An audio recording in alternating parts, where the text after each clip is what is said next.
Monsieur le maire, mes chers collègues, après tant d'années de galères et de combats, le dossier du Parc des Princes est devenu bien plus qu'un simple sujet d'aménagement.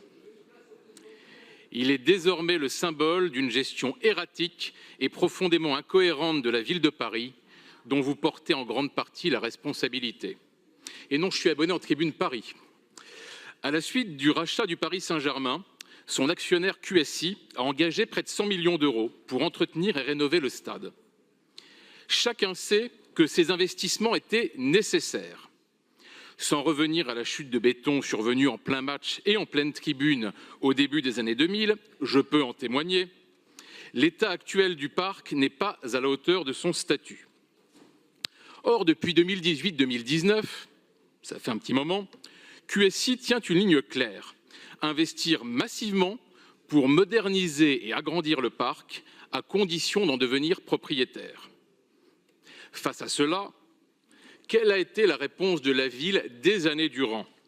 Une fin de non-recevoir, constante, répétée sur tous les tons et dans tous les médias par la maire de Paris. Le Parc des Princes ne sera pas vendu.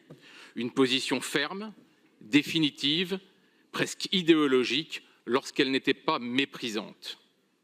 Une attitude, d'ailleurs, dont le caractère problématique ne vous avait pas échappé, monsieur le maire, puisqu'à chaque sortie de votre prédécesseur, vous pratiquiez une sorte de funambulisme politique en expliquant exactement le contraire, en dépit de toute cohérence.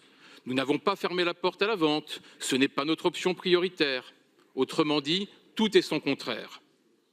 Ces jongles rhétoriques, qui n'avaient ni la grâce de celle de Ronaldinho, ni l'efficacité des passements de jambes de Kvaratskhelia, ont fini par lasser le PSG.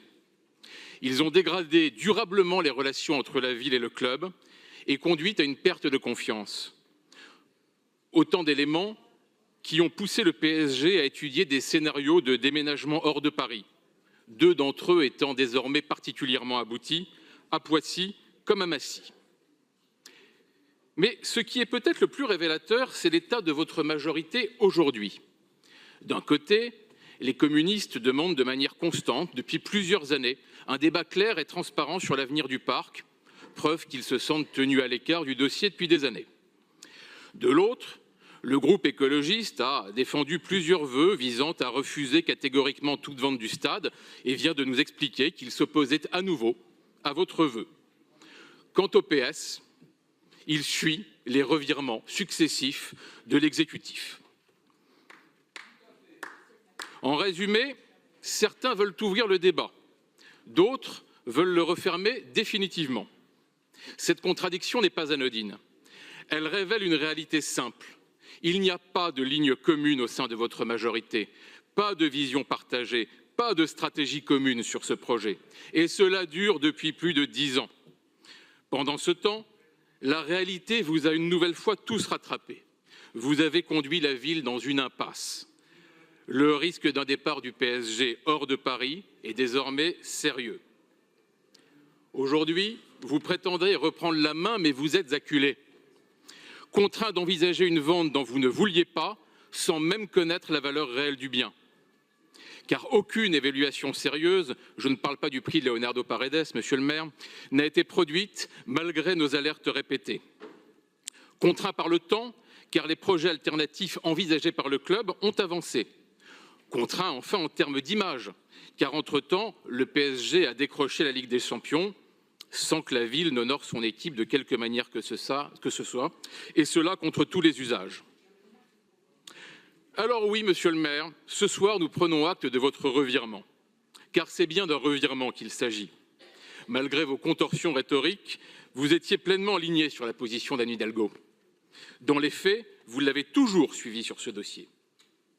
Depuis cet hiver, vous avez rejoint la ligne que nous défendons depuis l'origine, celle du dialogue et de la négociation avec le PSG, celle du réalisme. Chacun ici le comprend. Ce changement doit beaucoup au calendrier électoral et à la pression des Parisiens, profondément attachés au maintien du PSG au Parc des Princes. Je pense notamment à ces groupes de supporters que je tiens ce soir à saluer. Oui, le Parc des Princes mérite enfin une stratégie claire et cohérente. Un dialogue fondé sur des évaluations sérieuses qui associera également les acteurs de proximité, comme vous le rappellera à ma suite Jérémy Redler, le maire du 16e arrondissement. Monsieur le maire, vous nous réclamez ce soir un mandat pour négocier avec les propriétaires du PSG. Il s'agit surtout d'un mandat destiné à rattraper le temps perdu, le temps que vous avez perdu. Il s'agit d'un mandat destiné au maintien du PSG au parc, désormais en péril, le péril que vous avez fait courir.